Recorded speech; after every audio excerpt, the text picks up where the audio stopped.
Oh, it's been too long. It's a white oak. It's been forever. Not really great coloring. Fix that wood. That's, I don't know, 28, 29 inches chest height. Tall, straight, lots of dead stuff hanging it, lots of vines. All in a good, dangerous one, and it's tall. Did I mention that? So we're in this bottom, and we got another chunky white right here. And we got another good white right there. Ooh, he's rotten, dying at the bottom. But he's a chunky monkey. But, so, equipment and horse logging. I personally kind of hate using equipment. Some jobs in some areas is just so much better and safer and everything else. So this is one of those situations. If we look, we got some big hickory across there and stuff, which doesn't pay much, by the way, folks. But all through there, I don't know if you can see all those ditches and gullies like this. And there's a lot of briars. Certain places like this white oak here, I'll be able to get him with a horse no problem. And you know, some of this timber won't be any issue. But all these vines and briars and stuff, by the time you go through and cut all of them, your horses can walk through, you know, some here and there just like us. You know, you can deal with some of them, but all day long, you know, I don't do that. I don't put my horse through too much crap wire. Also stuff like this. Yeah, there's a way for me to do this without equipment with the horses. But it's more dangerous. It's very inefficient use of their energy. And it just doesn't make sense. So if we can take the dozer, knock out two of these banks where we can just go back and forth with a log arch, it makes so much more sense in so many ways. I don't like equipment because some people like using equipment more than others. Some people really don't like using the horses and really don't like, you know, you can just tell that's what they enjoy doing, is they actually enjoy running the equipment stuff. They don't really enjoy using the horses. Well, a lot of people miscalculate, I believe, is the cost of the equipment. Either way you go, things are very tight right now with the timber market. Either way, you're not going to be making much money. People think, oh, well, you're going to be making more money if you use that equipment. In some scenarios. In some scenarios, it is the right thing to do. It's the safest thing to do. I mean, if you just look out through there, I don't know if y'all can tell or not, but by the time you hand cut your way through to each one of these trees, like I would actually take skid steer or a dozer and run to some of these trees before I even cut them. So I have a escape route. There's so many vines and briars and everything. If you cut one escape route or even two and things go wrong, there's so many vines and crap, and this is where things get really dangerous. But if you can go through there, you can't run. You can't, if you got haul butt, you can't get away. If you can manage to take a piece of equipment through there and open up a path nearby or something where you can move more quickly and more safely for sure or something, or just knock some stuff down, I'm all for it. Because like this tree here, I've cut 1, 2 vines off them, but I still got 3, 4, 5, 6, plus probably other vines going from tree top to tree top. I got dead limbs and everything. I don't know which way crap's gonna fall. I have had these trees be like down at a 45-degree angle.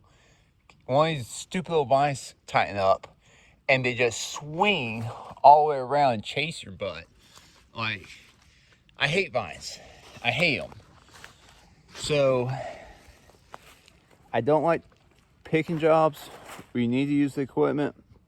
I use the horses. That's pretty much what I do. I don't run the equipment. Jeff and his son kind of run the equipment or whatever. I kind of got burnt out on equipment years ago. But I will, it is the right thing to do. Sometimes it's the safest things to do. It makes it feasible to actually do the job. And what people need to realize is if you're going there with a small little piece of equipment and you're doing low impact work, however you're doing it, people just need to be grateful that you're there and are trying to make it work economically. Because there's not many people doing it. Around here, there's not hardly anybody left doing it. They're all big crews and big mills and big production with 12-foot wide skidders. And they're moving 30 semi-loads a day. And there's a reason why. It's because the small guy's been choked out. And it's very difficult to make it work economically. So even if someone does use a piece of equipment a little bit or on a few acres here and there or whatever, as long as you're doing good quality work, that's the key. I've seen, it's kind of fun, I've seen some people that really like running the equipment more than what they want to admit, but I've also seen them make more money when we stick with the horses than when they're running the equipment. Some people have it in their heads that I'm going to tell people I'm logging horses. When I get the job, I'm going to then log it with equipment. There's a lot of scenarios where the horses are more economical than running that equipment. When you add up, whatever it is, if you hire someone per hour that dozer, you can get a ballpark what you need to be getting with that dozer per hour or that skid steer or whatever. It's $150 an hour, and you keep track of the hours on that machine, plus the cutting of the timber, plus the scaling, the organizing the landing, the loading, the trucking, and you put all that on it. Some jobs it's definitely are not well suited for the horses, and some jobs really are. It's more economical if you got a good teamster, a good team, a good cut man that understands how to cut for the teams. I've seen it be way more economical, honestly.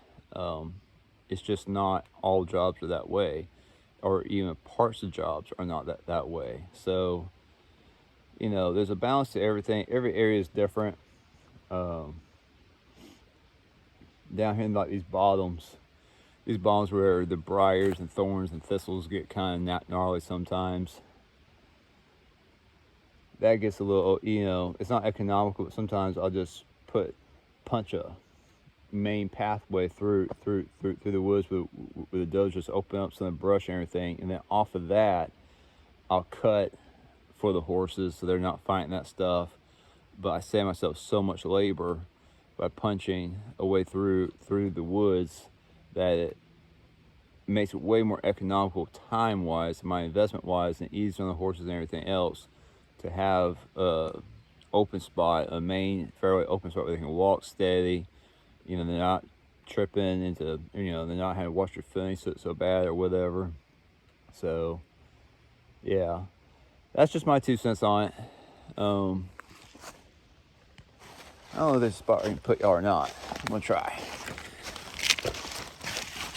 It's been a long time since I cut down white oak, guys. So this is a little bit exciting for me.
20-inch bar.